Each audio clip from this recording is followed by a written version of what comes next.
Assalamualaikum warahmatullahi wabarakatuh. Alhamdulillah. Wassalatu wassalamu ala Rasulillah Muhammad ibn Abdillah wa ala alihi wa sahbihi wa man walah.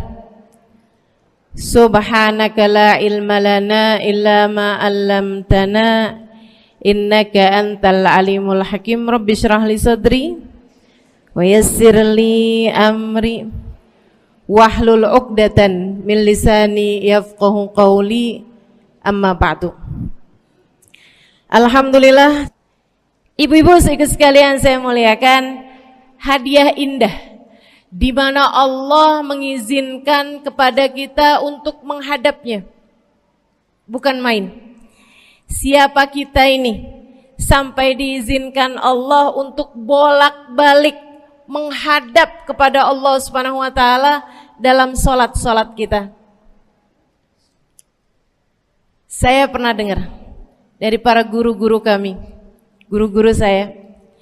Mereka mengatakan di saat orang salat, di saat kamu salat, di saat saya salat, bukan hanya karena saya mau sholat, kamu mau sholat, akan tetapi karena kamu dianggap mulia di mata Allah, sehingga Allah izinkan dirimu untuk menghadap padanya. Ketika saya sholat, bukan hanya karena saya mau sholat, akan tetapi karena saya punya nilai di mata Allah, sehingga Allah izinkan kepada saya untuk menghadap padanya. Sebaliknya, ketika kamu tidak mau sholat, bukan hanya karena kamu tidak mau sholat, akan tetapi karena kamu sudah jatuh dalam pandangan Allah, terhina dalam pandangan Allah, sehingga Allah tidak lagi mengizinkan kepadamu untuk menghadap kepadanya. Ketika seseorang tidak sholat, bukan hanya karena dia tidak mau sholat, akan tetapi karena ia sudah tidak lagi bernilai di mata Allah, sehingga Allah tidak izinkan dia untuk menghadap padanya. Teman-teman, saudariku sekalian yang saya muliakan, kalau bicara tentang sholat nih teman-teman, ada 4 tingkatan, ada 4 kelas. Untuk kamu melihat sholatmu sudah ada di kelas yang mana? Kalau saya boleh bilang kelas teratasnya nih kelas bisnis, oke lah ya. Kelas bawahnya lagi kelas atasnya kelas eksklusif ya, kelas eksekutif. Terus bawahnya lagi kelas bisnis, bawahnya lagi kelas, tapi ada 4 kelas, bawahnya lagi kelas gerbong. Nggak naik dalam kereta nih ya. Kelas yang paling bawah kita bahas nih, kelas gerbong nih. Kayaknya naik di atasnya nih ya, gerbongnya.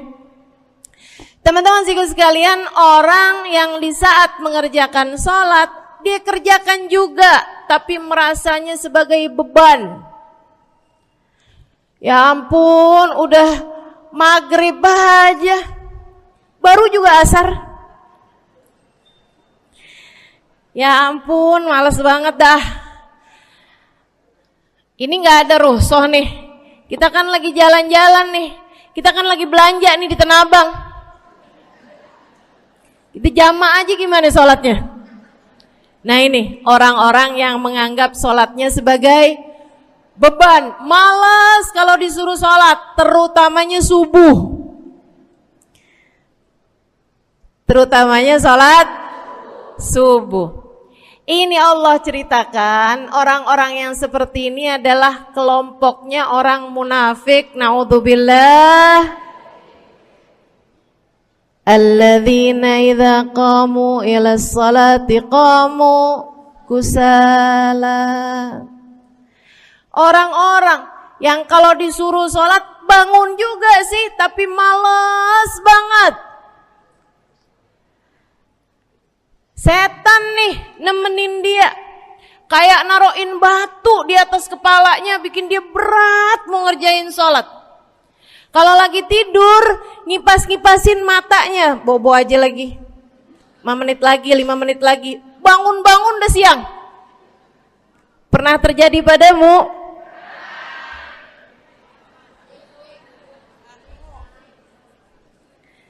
Jemur kunut.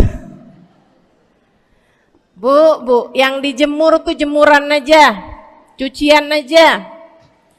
Jangan sampai jemur kunut. Kunutnya dijemur ya. Ketika ada seseorang yang disampaikan kepada Nabi Muhammad bahwasanya orang itu tidak bangun kecuali sesudah azan subuh, artinya enggak tahajud, artinya enggak bangun di sepertiga malam terakhir, bangunnya sesudah azan subuh. Nabi mengatakan padanya tentang orang itu, Nabi bilang pada para sahabatnya, inna syaitan bala fi udhunih. Itu adalah orang yang telinganya dikencingin sama setan. Pada pernah dikencingin setan? Kalau bangunnya habis adzan tuh dikencingin setan. Kalau bangunnya udah terbit matahari dikencingin siapa kira-kira? Insyaallah. Teman-teman saudariku sekalian yang saya muliakan, alladzina idza qamu ila salati qamu kusala, malas bener kalau diajakin salat, sampai sebagian salatnya dikerjakan keluar dari waktunya. Yang seperti ini masuk dalam firman Allah Subhanahu wa taala, a'udzubillahi minasyaitonir rajim, fawailul lil musallin alladzina an salatihim sahun. Fawailul lil musallin alladzina hum an salatihim sahun. Celaka orang-orang yang salat. Kenapa kok orang salat celaka ya Allah? Sebab mereka an salatihim sahun, melalaikan salat mereka. Apa maksudnya melalaikan? Imam Sayyidina Ibnu Abbas dalam salah satu tafsir beliau mengatakan alladzina yuakhiruna an waqtiha au yuqaddimuha ila ghairi waqtiha. Orang-orang yang mengakhirkan salat sampai keluar dari waktunya atau memajukannya sebelum waktunya. Mau pergi ke Tanah Abang nih, jam 11.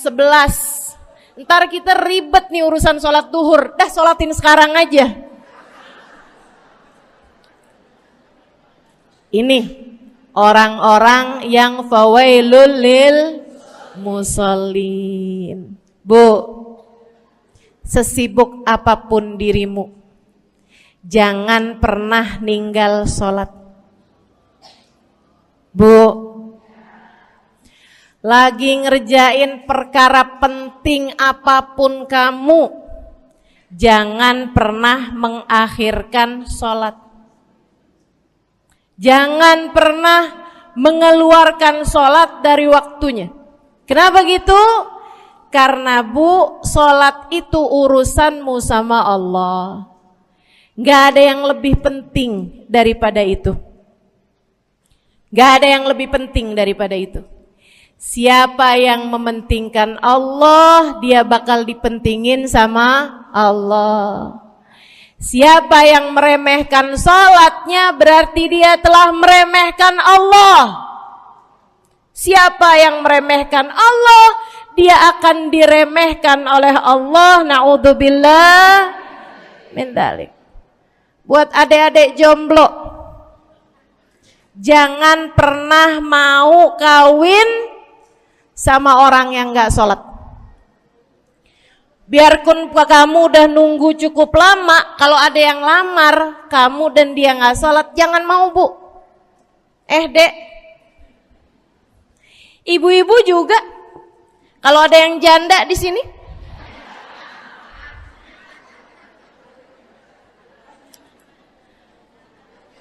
terus ada yang lamar kamu, Walaupun di garasinya ada kijang,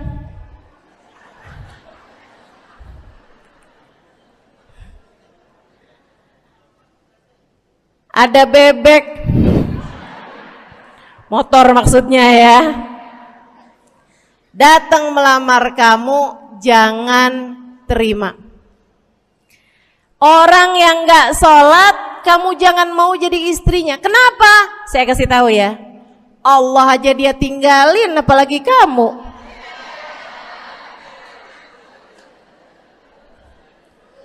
Allah aja dia tinggalin. Siapa yang tidak berguna baginya peringatan Allah, maka tidak akan berguna baginya peringatan dari siapapun. Tapi dia mencintai saya, Ustazah. Dia mencintai saya cinta mati katanya. Sekarang tungguin setahun 2 tahun, cintanya hilang, tinggal matinya. Tapi dia mencintai saya luar biasa, Ustazah. Dia tak sanggup hidup tanpa saya. Itu namanya cinta monyet. Tungguin 2 tahun, cintanya hilang, tinggal.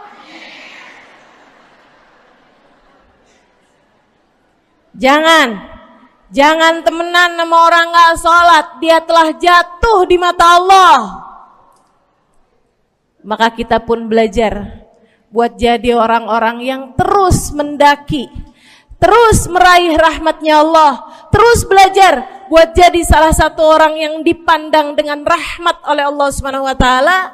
Salah satunya dengan cara kita memuliakan sholat, kita menjaga sholat. Jagain sholatnya, jangan masuk kelompok orang yang tadi itu sholatnya menjadi beban. Ini kelompok paling bawah nih. Naik ke kelas ekonomi. Tadi begitu ya? Kelas ekonomi, orang-orang yang sholatnya menjadi sebuah kewajiban. Dia kerjain, dia tahu itu wajib, dia gak akan tinggalin. Tapi sama halnya dengan kewajiban-kewajiban yang lain. Kita nih kalau mikirnya kewajiban, Bu, kalau nggak diwajibin lagi seneng. Betul nggak? Masih ada kayak beratnya gitu ngerjain sholat. Orang yang sholatnya dianggap sebagai kewajiban. Kayak anak-anak sekolah tuh, wajib pakai seragam, wajib ngerjain PR. Kalau satu hari, besok enggak wajib pakai seragam. Ada enggak ya pakai seragam? Enggak ada. Enggak ada. Enggak ada yang besoknya dia pakai seragam terus tanyain, "Kenapa kamu tetap pakai seragam?" Abisnya saya suka sama seragamnya. Enggak ada. Karena mereka menganggap pakai seragamnya adalah kewajiban. Sekolahnya sebagai kewajiban. Jadi giliran besok libur anak-anak, hore gitu. Ada orang-orang yang sholatnya dianggap sebagai kewajiban. Nggak ada yang nambah kalau kewajiban tuh. Sholat sunnah boro-boro. Sholat wajib aja kalau bisa dibikin sesingkat mungkin akan dilaksanakan dengan cara yang sesingkat-singkatnya.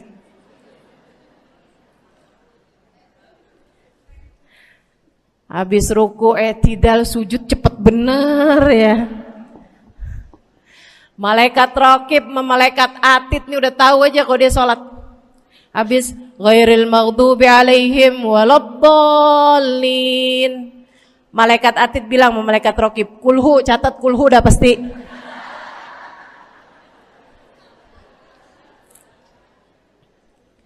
Kulhu aja gak kelar-kelar. Teman-teman saudaraku sekalian yang saya muliakan, sholatnya dianggap sebagai sebuah kewajiban. Nggak nambah dengan sunnah, namanya wajib. Kita naik lagi insya Allah.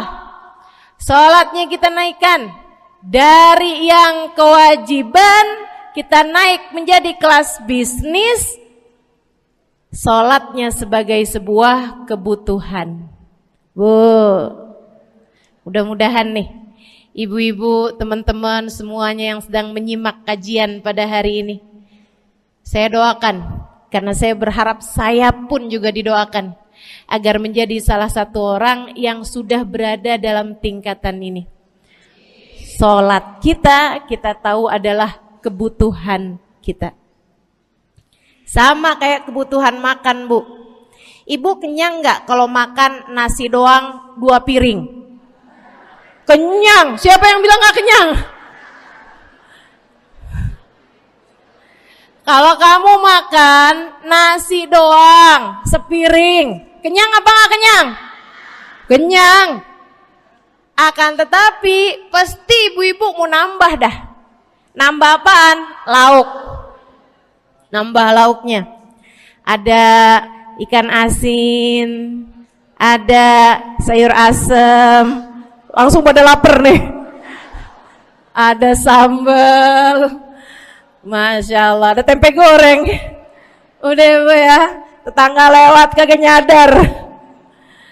Masya Allah. Teman-teman sekalian sekalian, kita nambah, bahkan udah kenyang pun kita masih cari lagi tambahan. Makanan apa nih yang bisa kita makan? Karena kita tahu makan adalah sebuah kebutuhan kita. Kita perlu sama makan. Kita butuh sama makan. Maka demikian pula dengan orang-orang yang sholatnya sudah dia tahu adalah sebagai sebuah kebutuhan. Cukup sih duhur 4 rakaat, dia nambah. Ada qobliyahnya, ada ba'diyahnya. Jam-jam 9 pagi nggak ada sholat wajib sih, tapi pengen ngemil, ya Bu ya, dengan cara kerjain sholat duha. Malam-malam abisnya isya, ampun mau tidur, ingat katanya Nabi, pesannya kepada Sayyidina Abu Hurairah, wasani habibi, kata Abu Hurairah, an utir qabla an anam. Kekasih saya Nabi besar Muhammad, kata Abu Hurairah, kasih pesan pada saya untuk jangan tidur sebelum sholat witir. Jadi habis kelar sholat isya langsung sambung sama witirnya. Dia tahu sholatnya adalah sebagai sebuah kebutuhan. Kebutuhan. Saya butuh untuk sholat karena saya butuh kepada Allah.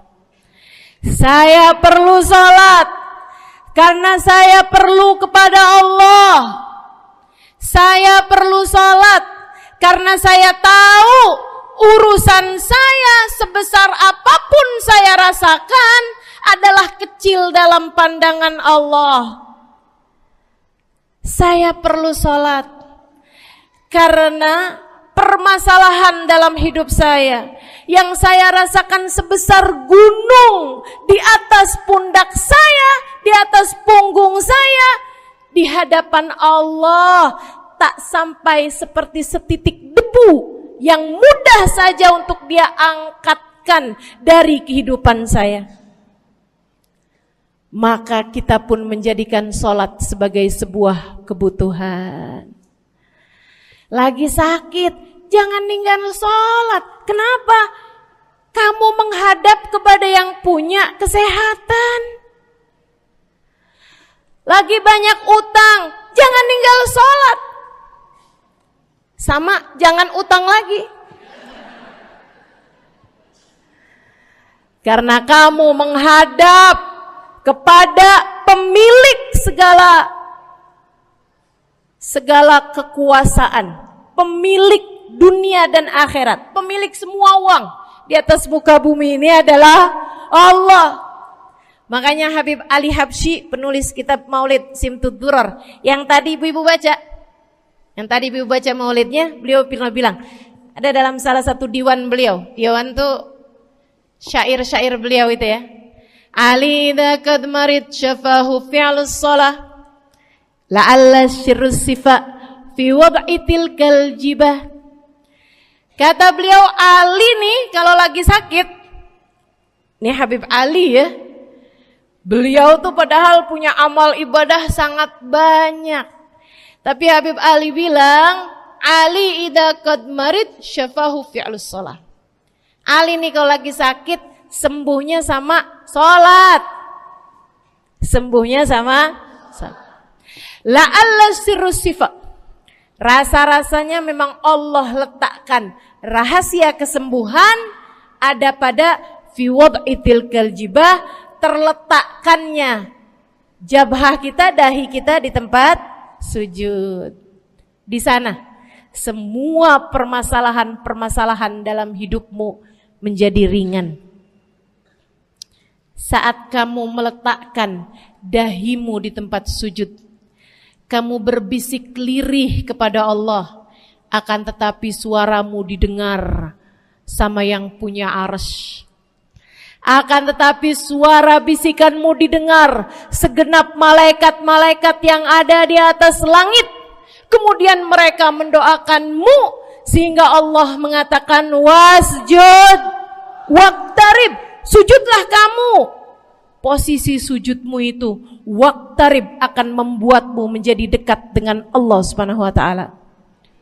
Sujudlah dan mendekatlah kepadaku, kata Allah. Agrab ma yakunul 'abd min rabbih fa huwa sajid, kata Nabi Muhammad. Fa aktsiru fihi du'a faqamin an yustajabulah. Tempat terdekat seorang hamba dengan Tuhannya adalah saat dia sedang sujud. Maka perbanyaklah doa dalam sujudmu, kata Nabi Muhammad. Doamu sangat mungkin diijabah oleh Allah. Apalagi kalau doanya kamu haturkan di sepertiga malam yang terakhir. Saat-saat di mana kebanyakan manusia di sekelilingmu yang lalai berada dalam tidurnya, berada dalam alam mimpinya. Para ulama tuh sampai bilang, Bu, dari kehususannya sepertiga malam yang terakhir, orang yang ngerjain maksiat aja sepertiga malam yang terakhir tuh tidur.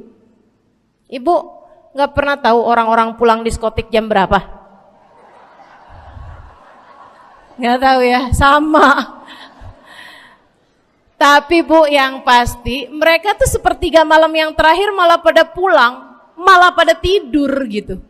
Orang maksiat aja itu sama Allah dibuat tidur tuh di jam-jam yang biasanya turun rahmatnya Allah. Allah mau milih nih mana nih hamba-hambaku, pilihan-pilihanku akan aku bangunkan untuk menghadapku. Kemudian Allah Subhanahu wa taala bertanya, hal min mustaghfirin, hal min taib, hal min talibi hajatin faunilahul matalib.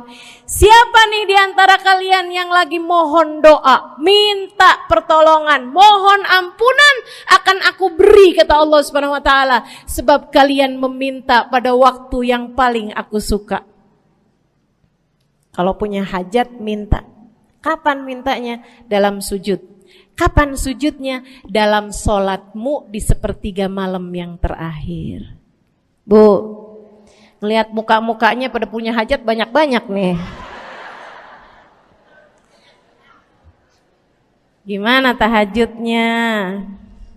Mudah-mudahan Allah jadikan kita salah satu di antara mereka yang menyibukkan diri di sepertiga malam yang terakhir, insyaallah.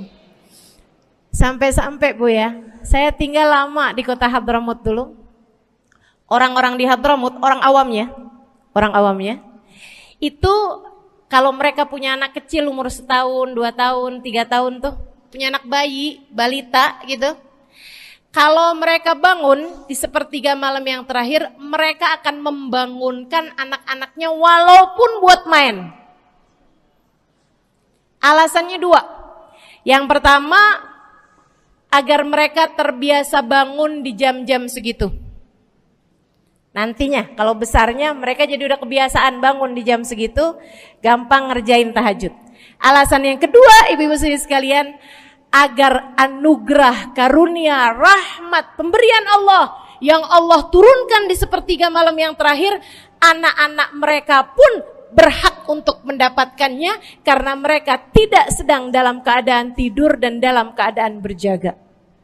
Kan kebalik sama orang kita. Anak-anak kita, cucu-cucu kita kalau bangun jam segitu kita tidurin lagi. Masih malam nak, masih malam. Mama masih ngantuk nak. Masya Allah. Ibu, saya punya ibunya guru saya. Saya punya guru salah satunya dan yang tercinta di hati saya, Sayyidil Habib Umar bin Hafid. Guru saya. Beliau punya ibu namanya Hubabah Zahra. Almarhumah, baru meninggal masa-masa deket pandemi. Ya Bu ya, baru aja beberapa tahun silam meninggalnya. Itu ibu-ibu sekalian punya anak kalau nggak salah 12. Kalau nggak salah 12 anak beliau. Laki-laki 5. Kalau saya nggak salah ya, mohon maaf kalau saya salah. Kemudian yang perempuan 7. Semuanya soleh-solehah. Semuanya Bu, jadi orang-orang yang luar biasa, yang terutamanya anak yang pertama yaitu Habib Ali Masyhur jadi mufti pada zamannya di Kota Tarim. Sampai wafatnya beliau masih sebagai mufti. Mufti itu Bu, permasalahannya umat semuanya ada di meja beliau untuk beliau selesaikan. Anak yang laki-laki yang paling kecil, Habib Umar bin Hafid, menjadi kita tahu semuanya ya, orang soleh, ulama, waliullah. Ibu-ibu sekalian, kita mau tahu nih, anak-anak soleh-solehah semacam itu ibunya kayak gimana gitu. Karena Bu, mohon maaf. Walaupun memang Nabi Nuh, nabinya udah soleh, anaknya gak soleh. Kan begitu ya? Ada juga sih, tapi secara mayoritasnya Bu, buah jatuhnya tak jauh dari emaknya begitu, anaknya kurang lebih begitu. Anaknya begitu, emaknya biar kita nggak lihat, kita udah bisa ngebayangin kayak apa orangnya. Ibu-ibu sekalian, ini anak-anaknya Hubabah Zahra, Masya Allah semuanya. Kita mau tahu ibunya kayak gimana. Satu cerita aja tentang Hubabah Zahra. Ibu-ibu sekalian, anaknya cerita, Hubabah Zahra, Umi, anak perempuannya, dia bilang seumur hidupnya nggak pernah ninggal tahajud. Bu, dari awal balik sampai meninggal, tidak pernah meninggalkan tahajud. Jauh banget ya? Sama siapa? Tahajud semalam, seminggu libur. Kelakuan siapa itu? Hubabah Zahra gak pernah ninggal tahajud kecuali satu malam. Satu malam itu beliau tuh lagi ada hajat besar, maksudnya lagi kayak ada acara pernikahan, kemudian beliau juga kelelahan, kecapean, baru tidurnya juga jam-jam 2, jam-jam mau jelang pagi Bu ya. Kelewatan tahajud. Bangun pas azan subuh. Ibu, beliau bangun dengan gemeteran. Beliau bangun dengan menggigil padahal enggak musim dingin. Beliau bangun, azan, innalillah wa inna ilaihi rajiun. Azan, astagfirullah, ya Allah, astagfirullah, azan, ya Allah, ampuni Zahra ya Allah, ampuni Zahra ya Allah. Anaknya cerita, hari itu aku tidak pernah melihat ibuku berlelehan air mata sepanjang hari lebih daripada hari tersebut. Hari itu kami melihat ada seorang perempuan berlelehan air mata beristighfar memohon ampun kepada Allah karena satu malam dalam hidupnya beliau meninggalkan tahajudnya, teman-teman. Masya Allah, Masya Allah. Tiap kali makan ingat gitu, ya ampun tadi malam gak tahajud, samihni ya Rab, samihni ya Rab, sampai gak enak makan. Insya Allah, insya Allah. Mudah-mudahan Allah jadikan keagungan sholat ada dalam hati kita. Sholat kita jadi kebutuhan. Insya naik tingkat eksekutif, teman-teman. Tadi saya ulangin lagi dah, karena ibu-ibu kan suka rada lupaan. Kelas yang paling bawah, kelas apa tadi? Gerbong. Menjadikan sholatnya sebagai beban. Kelas berikutnya menjadikan sholat sebagai kewajiban. Naik lagi menjadikan sholat sebagai kebutuhan. Tingkat terakhirnya ada hamba-hamba tercinta di sisi Allah yang menjadikan sholat mereka sebagai sebuah hiburan dalam hidupnya, hobi dalam hidupnya. Diawali, dicontohkan oleh baginda kita Nabi besar Muhammad yang mengatakan dalam hadis sahihnya, wa ju'ilat qurratu aini fis shalah, wa ju'ilat qurratu aini fis shalah. Dijadikan, kata Nabi Muhammad, Allah telah menjadikan, dijadikan li untukku qurrat aini, kesenanganku dalam kehidupan, kebahagiaanku ada pada, hobiku ada pada as-shalah, salat. Nabi itu orang yang kesenangan beliau, hobi beliau adalah salat. Kana idza faza'ahu amrun aladha ila shalah. Kata para sahabat meriwayatkan, Nabi kalau lagi dengar kabar-kabar yang gak enak, segera menuju kepada sholat. Nabi kalau udah ada kabar-kabar Rasul pasukan kita terkalahkan di medan peperangan, Nabi ngelihat Bilal. Kemudian Nabi Muhammad nanya, udah dekat waktu sholat Bilal? Sebentar lagi Rasul, arihni bihaya Bilal, arihni bihaya Bilal. Yuk Bilal, santaikan diri saya Bilal, tolong hibur diri saya Bilal. Segera azan dan kita akan sholat bersama-sama wahai Bilal. Kesenangan beliau, hobi beliau dalam sholat, dalam hidup adalah sholat. Teman-teman saya sekalian, bukan hanya Nabi Muhammad, tapi para sahabat-sahabat Nabi Muhammad, tapi para tabi'in, para tabi'it tabi'in. Saudaraku sekalian saya muliakan, Sayyidina Umar bin Khattab alaihi ridwanullah, kana idza ja'ahu hal, apabila beliau dalam keadaan hatinya lagi khusyuk, hatinya lagi nyambung banget sama Allah Subhanahu wa taala, kalau mau salat sunnah manggil orang.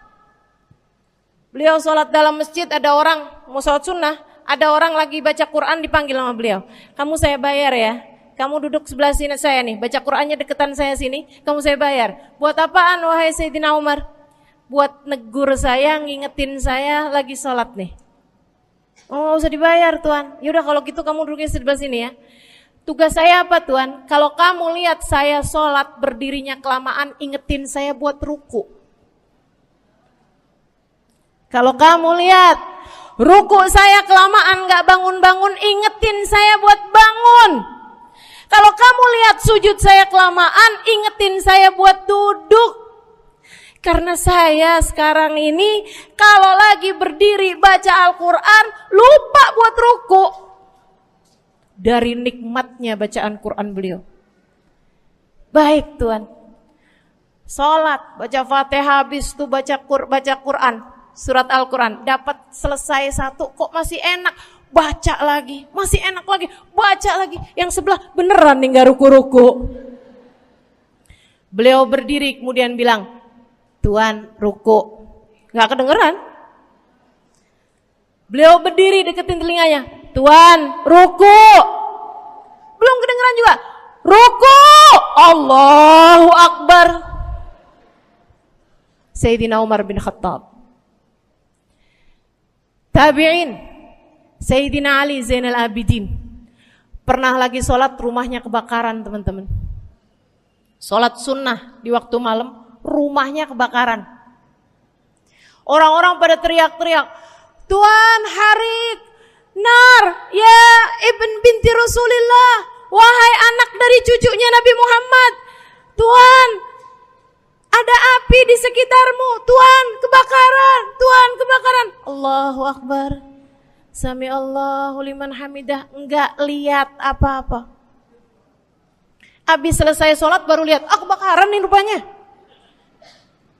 Orang-orang pada bilang, kami sudah mengingatkanmu Tuan. Apa jawab beliau? Al-hadni an-narul kubro. Di depan saya ada api yang jauh lebih besar, api neraka. Saya enggak lihat api sekecil ini. Masya Allah. Saudaraku sekalian yang saya muliakan, para ulama Allah Subhanahu wa taala. Terakhir saya mau ceritakan Sayyidil Habib Abu Bakar As-Sakran, penulis Wirid Sakran. Kalau teman-teman pernah tahu, beliau saudaraku sekalian saya muliakan dapat julukan As-Sakran, orang yang mabuk.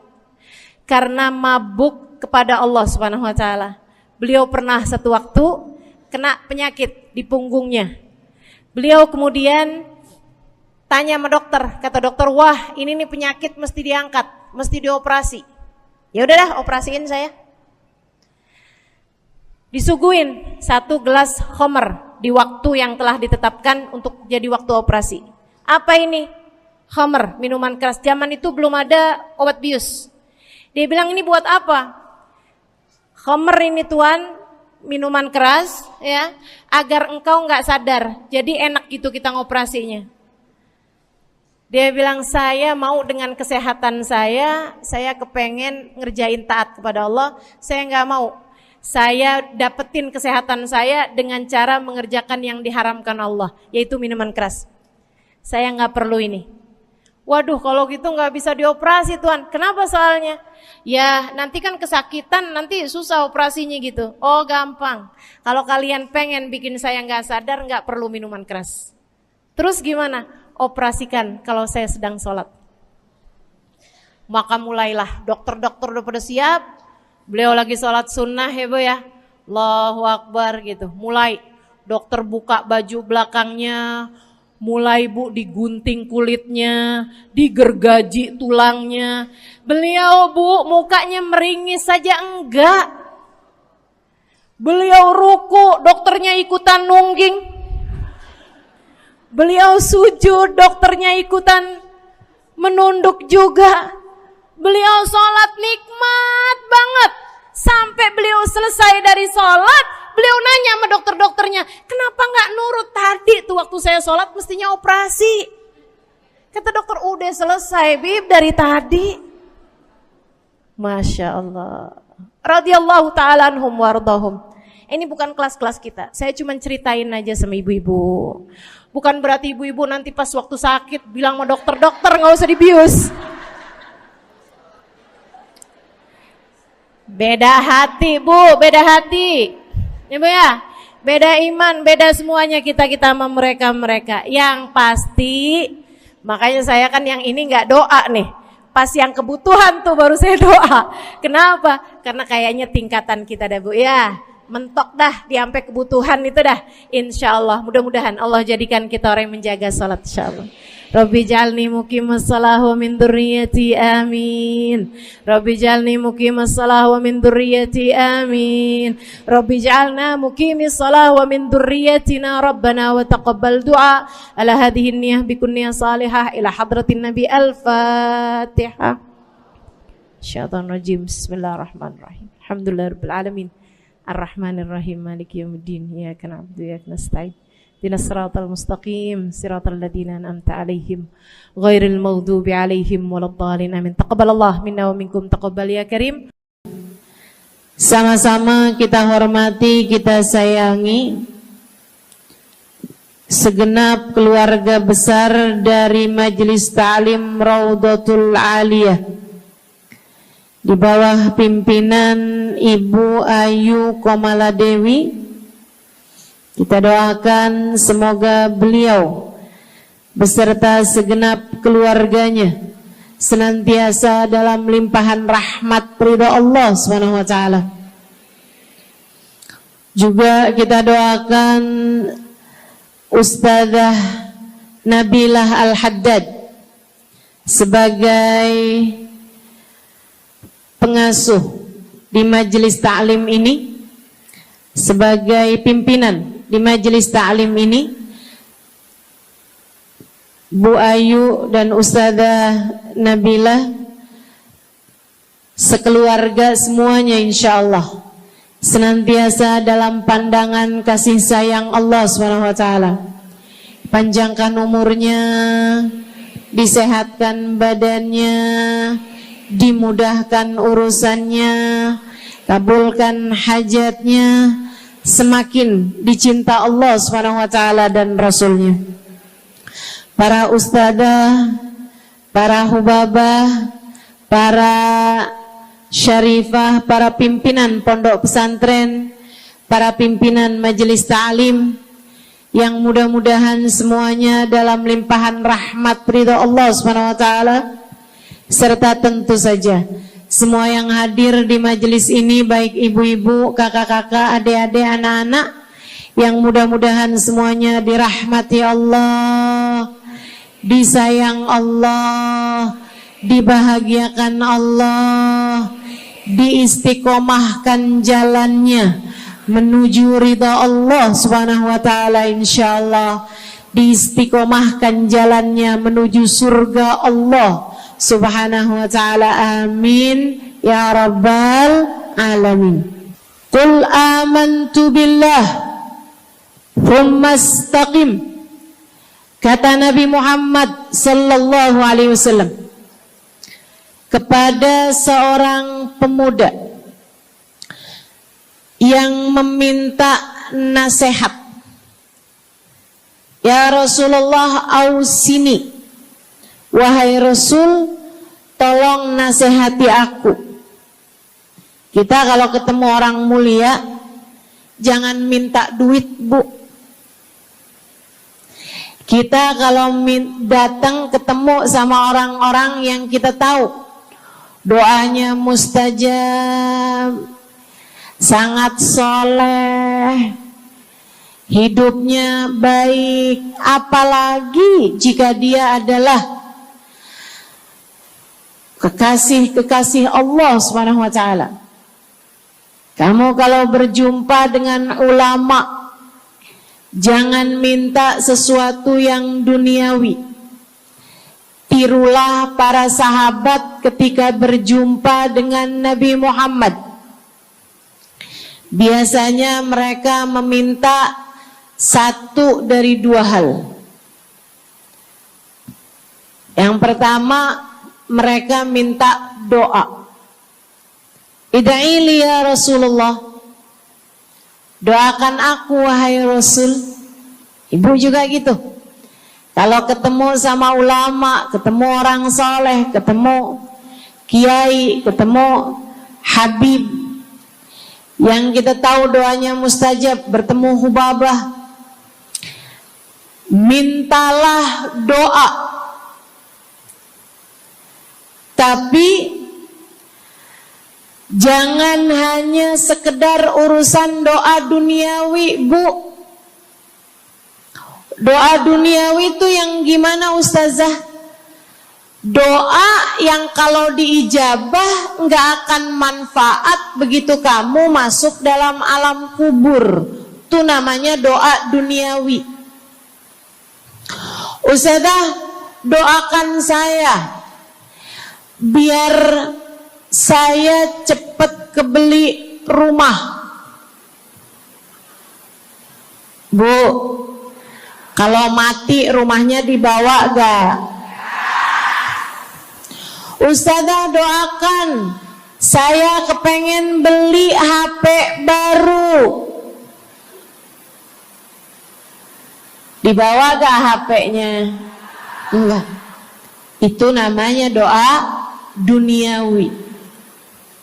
Ustazah, Doakan biar suami saya tambah cinta.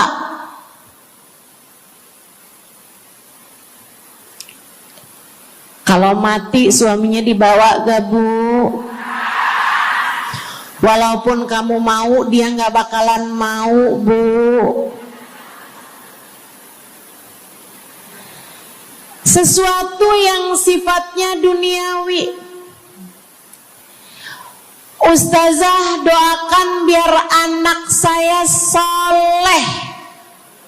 Duniawi apa bukan? Bukan. Sebab kesolehan anak akan jadi tambahan bekal bagimu ketika kamu masuk dalam alam kubur. Jadi nggak boleh nih ustazah doa urusan duniawi atau minta didoakan urusan-urusan duniawi. Boleh, tapi jangan cuma itu. Nanti takutnya kamu nyesel.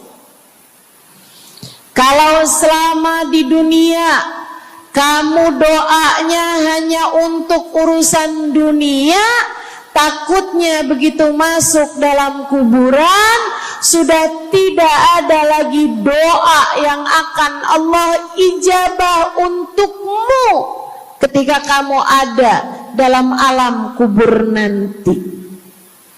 Sayang-sayang. Jadi kalau doa, prioritaskan urusan akhirat. Insya saya berasa banget jadi orang yang sering dimintain doa sekaligus juga sering minta doa. Saya kalau ketemu orang saleh, ketemu habaib, ketemu hubabah, saya akan minta doa, nggak pernah minta duit saya. Id'ili ya hubabah, id'ili ya habib. Serius sekalian, sebagai orang yang sering juga dimintain doa, ustazah doakan saya. Banyak tuh. Saya merasakan perbedaannya saat saya ada di Tarim sama ketika saya sudah pulang dan kembali ke negeri ini.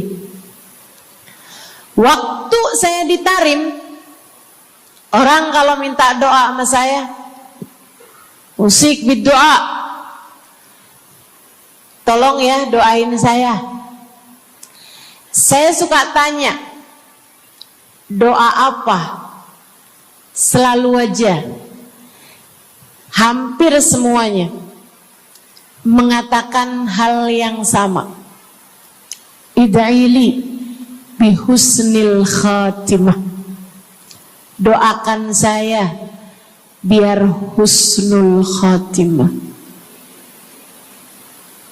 Begitu nyampe ke Indonesia, kalau ada orang bilang ustazah doain saya, biasanya lanjut tuh doanya, minta apa langsung dibilang, nggak pakai tanya.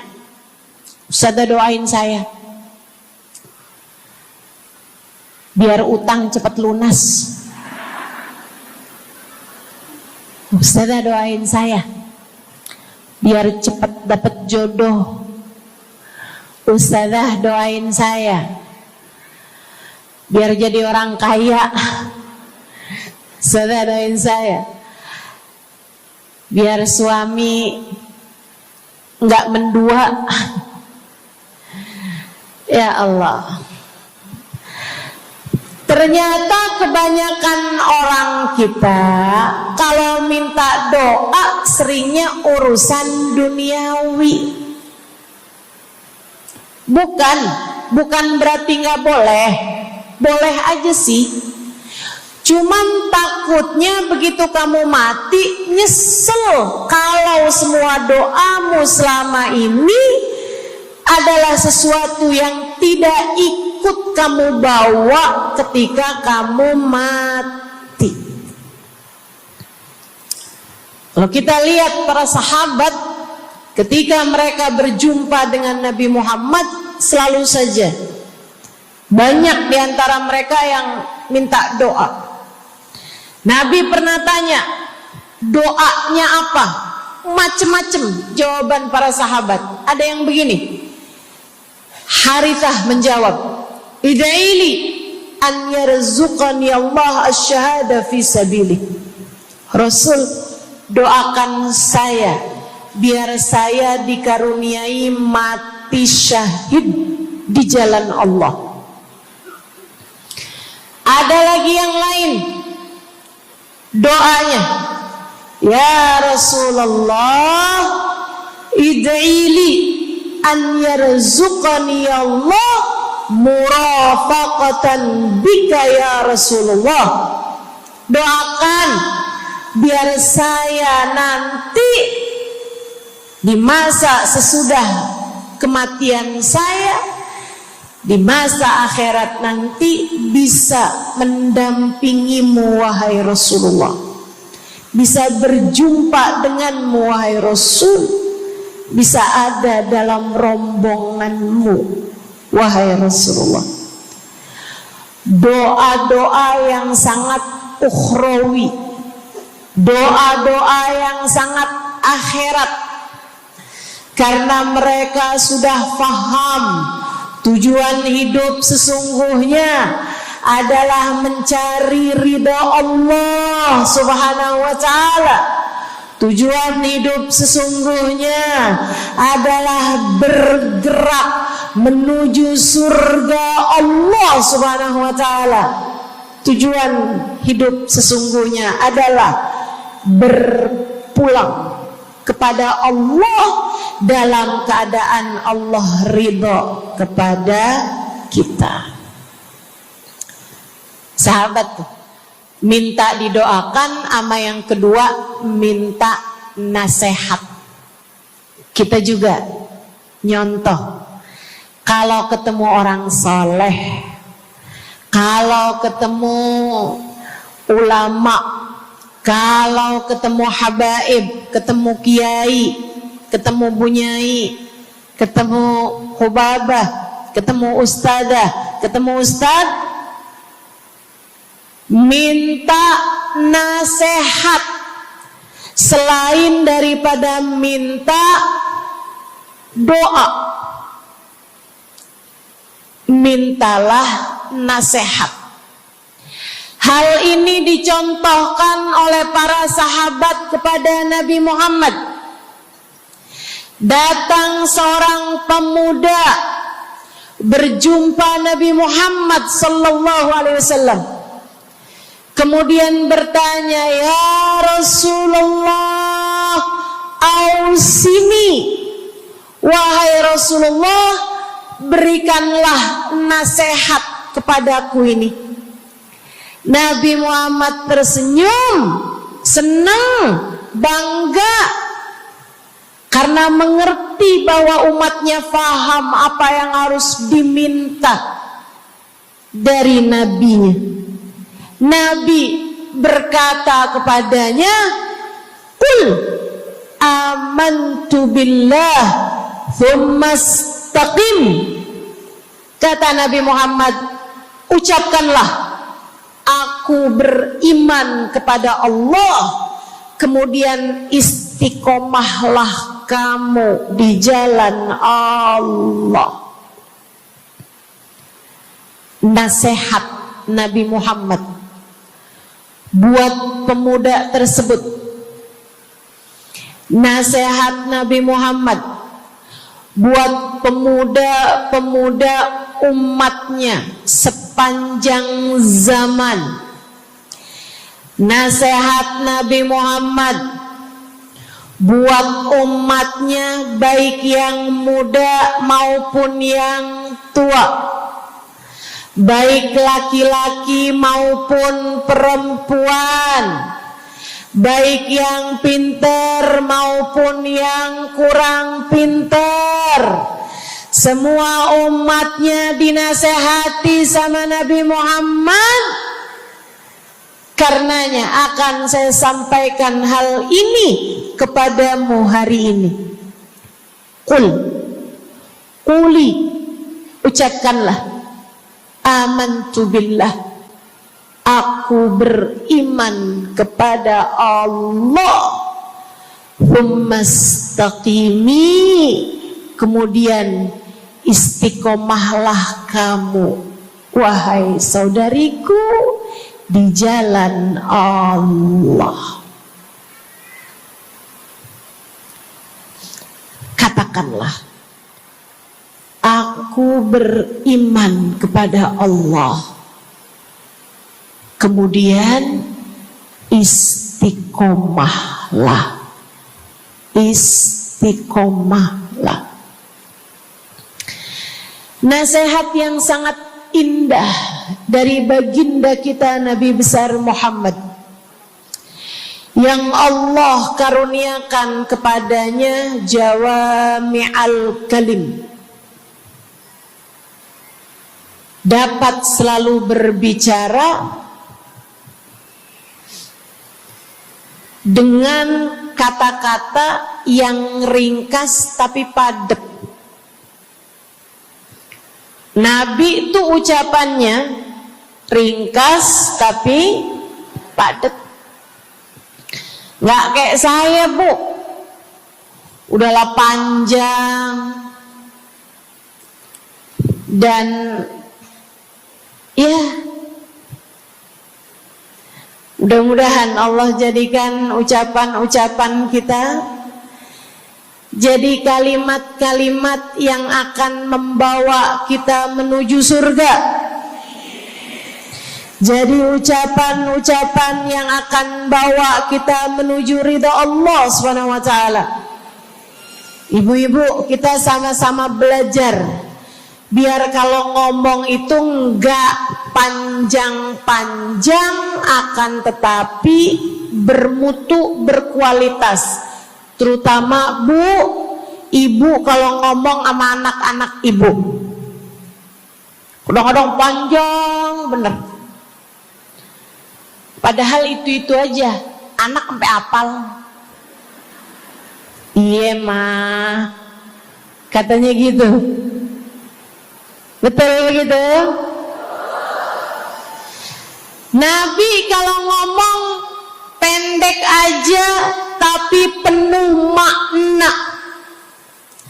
Nabi kalau bicara seringkali nggak panjang-panjang tapi sangat berarti.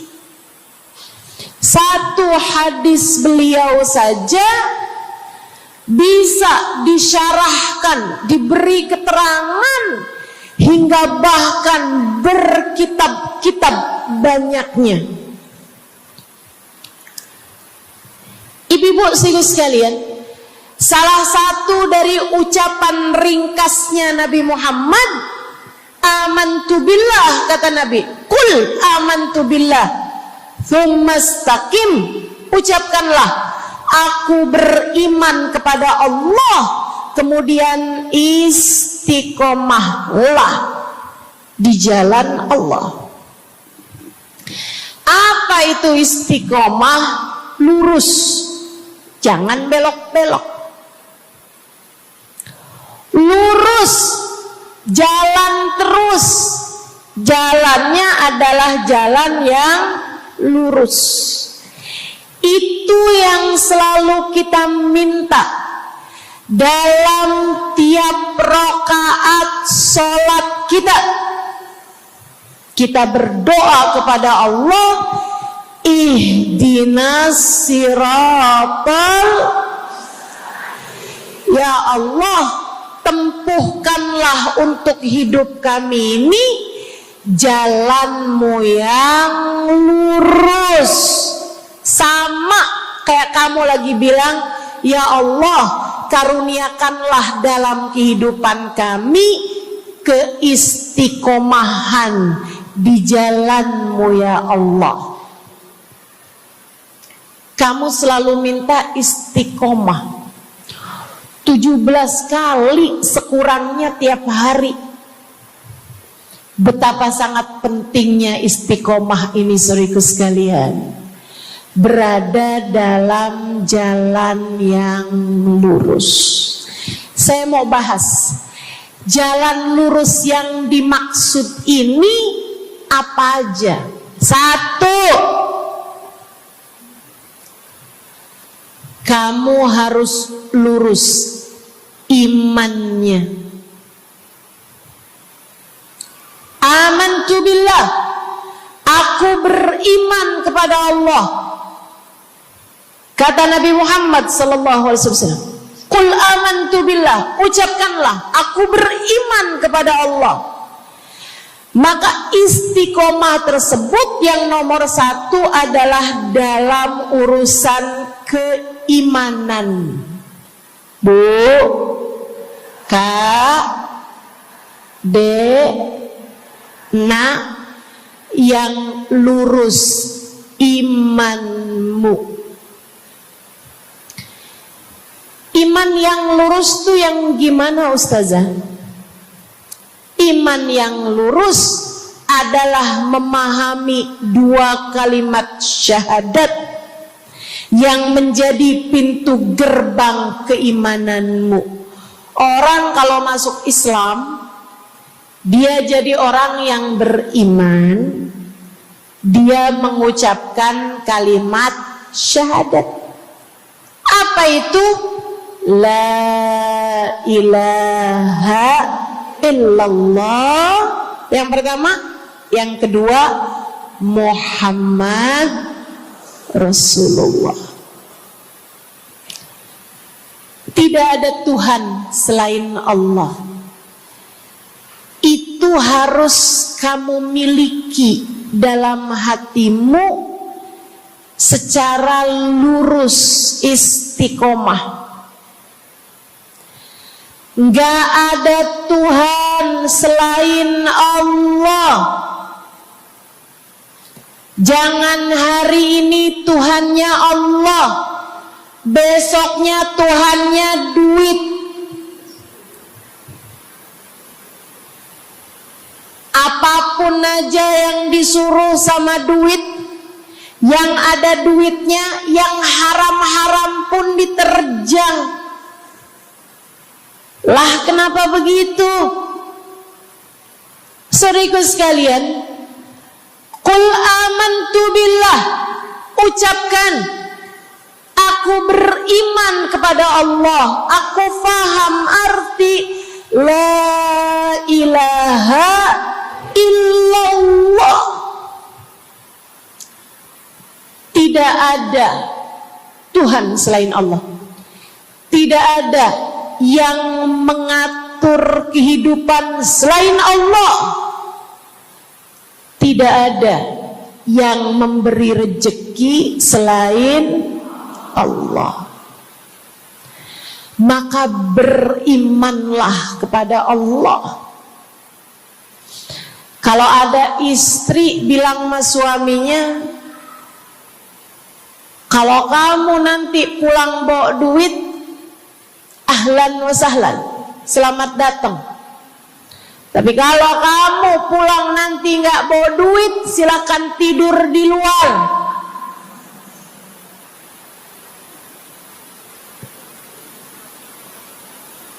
Kamu sepertinya kurang beriman.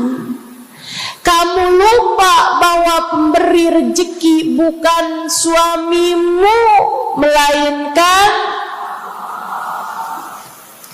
yang ngasih rezeki itu cuma satu, Bu. Namanya bukan pekerjaan, bukan atasan, bukan pemerintah. Yang ngasih rezeki cuma Allah Subhanahu wa ta'ala. Maka berimanlah atas hal itu. Jangan nyalahin si ini, nyalahin si itu. Imanmu benerin. Imanmu benerin. Banyak orang saya liatin itu suka pada repot urusan rezeki. Banyak banget. Di dunia ini nih banyak yang suka repot urusan rezeki. ngejar dunia abis-abisan, ngejar duit segala macam cara, sampai omongannya nggak jadi omongan orang beriman. Waktu dibilangin jangan nyari rejeki yang haram, cari rejeki yang halal. Jangan berani ngambil yang bukan hakmu. Dia bilang begini nih, ya ustazah nggak tahu zaman sekarang, jangankan nyari yang halal, nyari yang haram juga susah saja.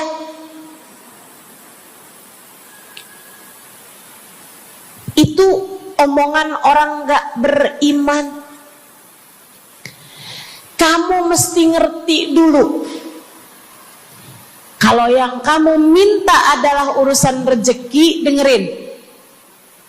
Kalau yang kamu minta urusan rezeki, kamu harus datang kepada alamatnya, yang sering kali membuat kamu setengah mati urusan rezekimu, sampai mau-maunya menghinakan diri, minta-minta sama orang, berharap dari orang.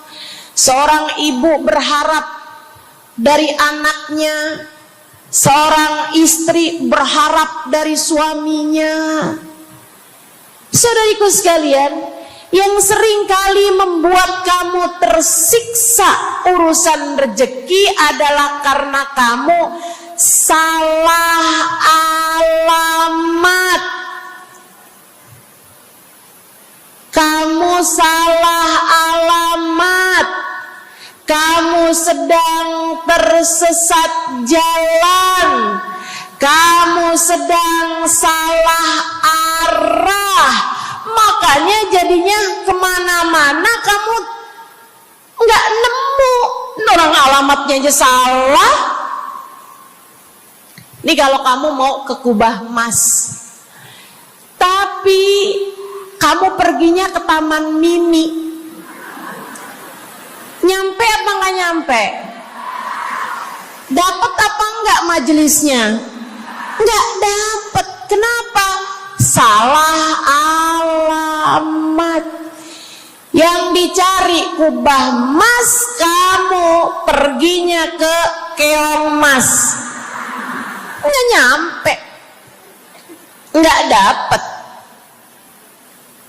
Saya kasih tahu padamu, alamat rezekimu ada pada Allah. Alamat rezekimu ada pada Allah. Alamat rezekimu ada pada Allah. Maka berimanlah kepadanya, fahamilah arti la ilaha illallah. Tidak ada Tuhan kecuali Allah. Gak ada yang ngasih rezeki selain kamu. Lagi sakit, kamu mau nyari obat, saya kasih tahu alamat obatmu. Alamat yang bisa menyembuhkanmu hanya satu, namanya urusan rezeki. Allah sudah bilang, huwar razzaq dzul quwwatil matin. Allah lah satu sang pemberi rezeki. Allah lah satu sang pemilik kekuatan sejati. Jadi kamu kalau mau nyari rezeki, datanglah ke alamatnya, datanglah kepada Allah. Kamu lagi mau nyari kesehatan, jangan salah alamat. Datanglah kepada sang pemilik kesehatan. Alamatnya yaitu Allah yang telah mengatakan, fa idza maridtu fa huwa yashfin. Katanya Nabi Allah Ibrahim, apabila saya sakit, maka hanya Allah lah yang maha menyembuhkan. Berarti nggak boleh pergi ke dokter gitu Ustazah? Silahkan pergi ke dokter, pergi ke apotik, datang kepada orang yang doanya mustajab, minta didoakan. Tapi semua hanyalah sebab, semua hanyalah wasilah. Sang penyembuh sejati adalah Allah. Saudariku sekalian yang saya muliakan, kalau kamu merasa saya lemah Ustazah, gak punya kekuatan, kalau kamu merasa saya bodoh Ustazah, saya tidak mengerti di mana alamat ilmu, di mana alamat pengetahuan. Bu, Kak, Nak, anak-anak nih yang masih lagi belajar di pondok pesantren, yang masih lagi belajar di mana-mana, saya kasih tahu padamu, alamat ilmu ada pada Zat yang Maha Satu, namanya Allamal insana malam ya'lam. Allah lah yang mengajari manusia apa yang tidak dia ketahui. Pengen dapat ilmu, datanglah kepada Allah. Pengen punya kekuatan, datanglah kepada Allah. Saya udah tua Ustazah, saya janda pula Ustazah, saya nggak punya kekuatan ya Ustazah. Kekuatanmu hanya ada pada Zat yang Maha Satu, Allah Subhanahu wa Ta'ala. Datanglah selalu padanya. Imanmu jangan biarkan ia naik turun. Imanmu biarkan ia kokoh di dalam hatimu. Jangan percaya kalau ada yang bilang kekuatan ada pada uang. Jangan percaya. Percaya hanya satu aja, kekuatan ada pada Allah. Jangan percaya orang bilang kekuatan ada pada kecantikan. Kalau kamu cantik, kamu kuat, suamimu gak akan kemana-mana. Jangan percaya, Bu. Percaya hanya satu aja, kekuatan ada pada Allah Subhanahu wa Ta'ala. Kamu takut terjadi hal-hal yang buruk bagimu, bagi anak-anakmu. Kamu kepengen ada yang jaga. Ibu, gak usah pusing-pusing mau nyari bodyguard, gak usah pusing-pusing mau sewa security, pengamanan. Sebab sang pemberi keamanan hanya satu, namanya Wallahu ya'simuka minan nas. Hanya Allah satu yang dapat menjagamu dari kejahatan manusia. Qul a'udzu birabbin nas. Katakanlah, aku berlindung kepada sang penjaga manusia, sang pemelihara manusia, sang pengasuh manusia, Allah Subhanahu wa ta'ala. Berimanlah padanya, istiqomahlah. Bu, gak ada yang bisa bikin orang meninggal selain Allah. Gak ada. Tapi dia ditabrak orang, Ustazah. Kalau gak ditabrak dia gak bakalan mati. Kamu kebalik. Justru karena dia harus mati, Allah jadikan dia ditabrak. Jelas? Ini imannya mesti yang benar nih. Jangan kamu kira ini ada dokter malpraktek sehingga dia kemudian meninggal dunia. Jangan kamu kira karena salah minum obat dia mati. Bukan, ibu-ibu sekalian, justru karena dia harus mati, karenanya kemudian ketemu sama dokter yang malpraktek lah, ketemu sama obat yang salah lah. Itu hanya sebab kematiannya itu sendiri. Allah udah bilang, idza jaa ajaluhum la yastakhiruna sa'atan wa la yastaqdimun. Apabila datang ajal seseorang, gak ada siapapun yang bisa memajukan barang semenit pun, gak ada yang bisa memundurkan meski sesaat sekalipun. Gak ada.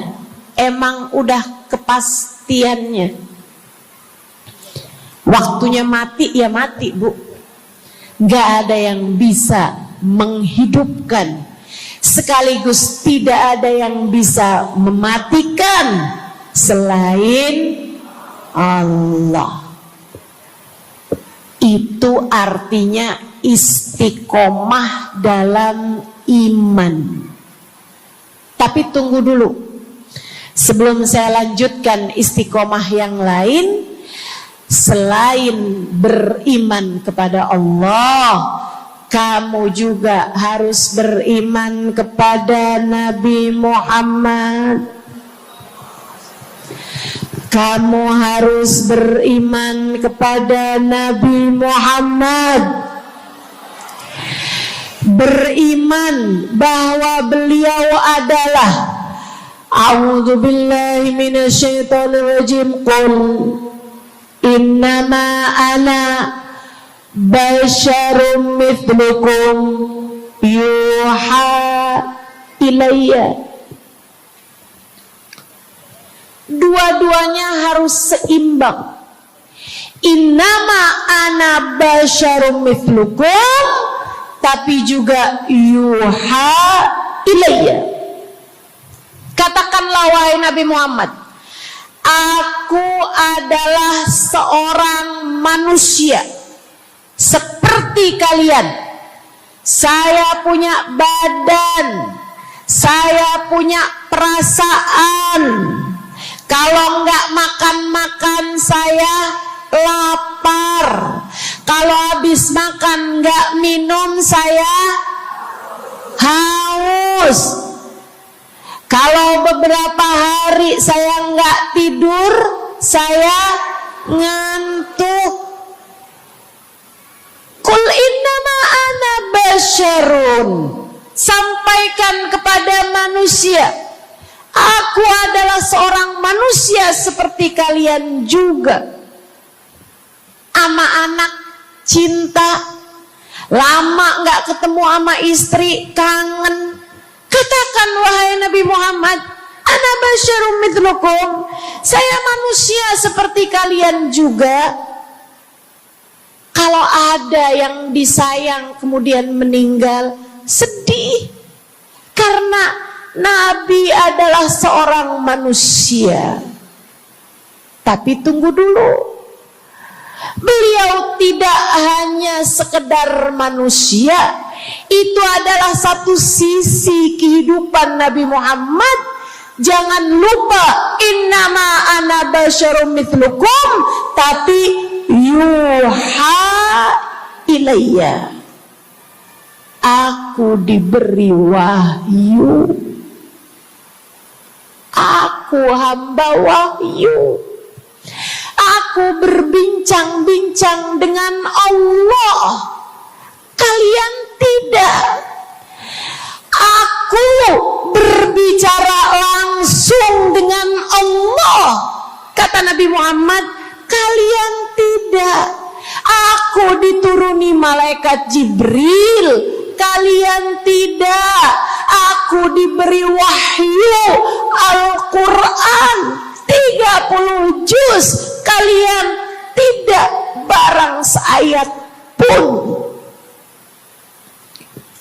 Nih, kalau saya perhatikan, imannya umat manusia yang beriman kepada Allah sekalipun menjadi cacat ketika tidak beriman kepada Nabi Muhammad. Lihatin, mohon maaf, orang Yahudi, Bu, beriman kepada Allah. Kamu kalau nanya sama orang Yahudi, Tuhanmu siapa? Allah. Tapi mereka enggak beriman kepada Nabi Muhammad. Apakah mereka disebut orang yang beriman? Tidak. Orang Nasrani, apakah mereka beriman kepada Allah? Iya. Tapi apakah mereka beriman kepada Nabi Muhammad? Tidak. Apakah mereka beriman? Tidak.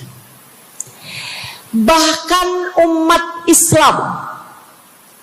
Islam ada yang mempercayai sesudah Nabi Muhammad ada nabi yang lain, namanya Mirza Ghulam Ahmad, sehingga mereka menyebut agama mereka Islam, tapi agama Islamnya pakai ada kelanjutannya, Islam Ahmadiyah. Apakah mereka beriman? Tidak. Sebab syarat iman selain la ilaha illallah juga ada Muhammad Rasulullah. Bahkan, Bu, ada banyak di antara kita orang-orang yang iman kepada Allah luar biasa, tapi kalau urusan kepada Nabi Muhammad, kalau lagi diceritain Isra Mi'raj, dia bilang Nabi Muhammad tuh gak usahlah segitu amat diperayakan Isra Mi'rajnya. Nabi Muhammad tuh Isra Mi'raj cuman sekedar ruhnya aja, badannya nggak pakai Isra Mi'raj. Jadi Nabi itu orang lihatnya kayak tidur aja, ruhnya aja yang melayang-layang. Isra Mi'raj bener, tapi ruhnya aja, badannya nggak pakai pergi. Jadi kalian nggak usah berlebih-lebihan sama Isra Mi'raj.